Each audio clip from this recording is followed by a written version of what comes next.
حي على الفلاح.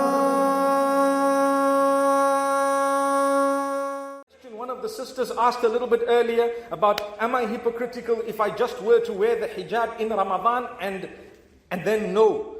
And you know, I told you, it's very difficult to answer that because we've got an issue. What is it? We know what is our duty, right? But we also know the reality on the ground and what it is. And we know each one has their struggles, just like I have mine. And we want to encourage you. So we will tell you, my sister, when you walked into the masjid, what did you do to yourself? You will say, well, I tried to cover myself as best as possible. Why?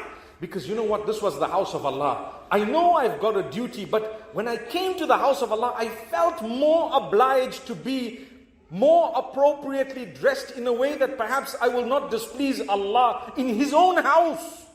Surely that's recommended. I mean, surely it's commendable to say the least.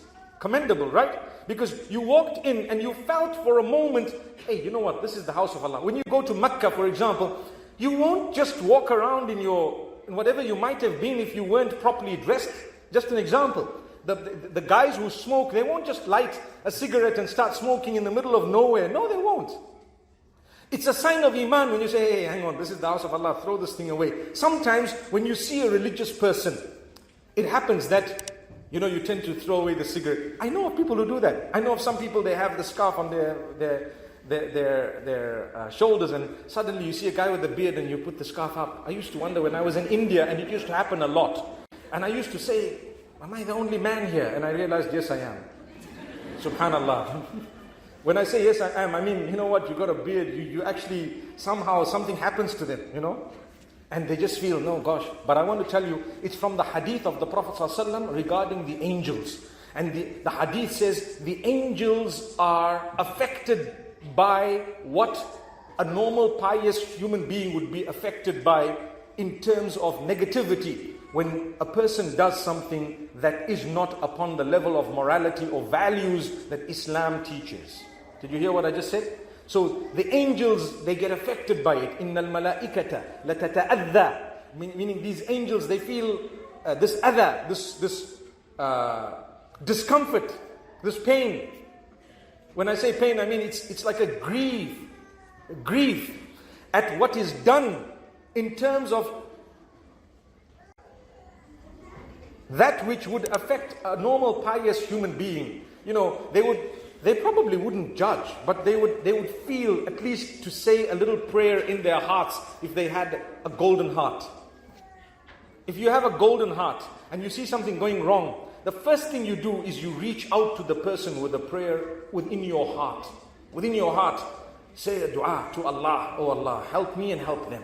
Help me in my own mess and help them in whatever they're going through. You know, that's what it is. So for a person to practice only during Ramadan is not ideal, because what you've done, you've walked through the aisles of the same supermarket and you put all the goods into the trolley and you went to the till. The till depicts the end of Ramadan, right? And the market is the Ramadan, and the goods are the good deeds, right? They're being sold. Are you following my example here? And as you're walking, you've taken so much, mashallah, and you know you've just got a bargain. You've just saved thousands of pounds in one trolley. And you've taken the trolley, you have to go to the till, right? The till is either self-help or someone cashes everything out for you. And as they're cashing it out, you need to walk out of that supermarket or store with the goods, not without them. Many of us, we've taken everything, and then we leave the whole trolley in the supermarket and we walk out, hey, I had a bargain. There were bargains at this shop. You just lost your money, you didn't achieve anything. That's what we do with Ramadan. We do the good deeds in the month of Ramadan, throughout the month. Everything was collected. We forget to cash out on the day of Eid. And we come out of Ramadan, but where's all the good deeds? We left them in the store. Allahu Akbar. Do you see the example I've given you? It is similar to what we do in Ramadan, inside out. We read the Quran and outside we don't. We change a bit and outside we don't. We don't carry it through. We don't take those groceries that we bought out into the house and open them out and eat them and enjoy. We've left them in there. That's what we do in Ramadan. So we need to make sure that this time, whatever changes we've effected, we're going to try our best to maximize on the benefit outside of Ramadan.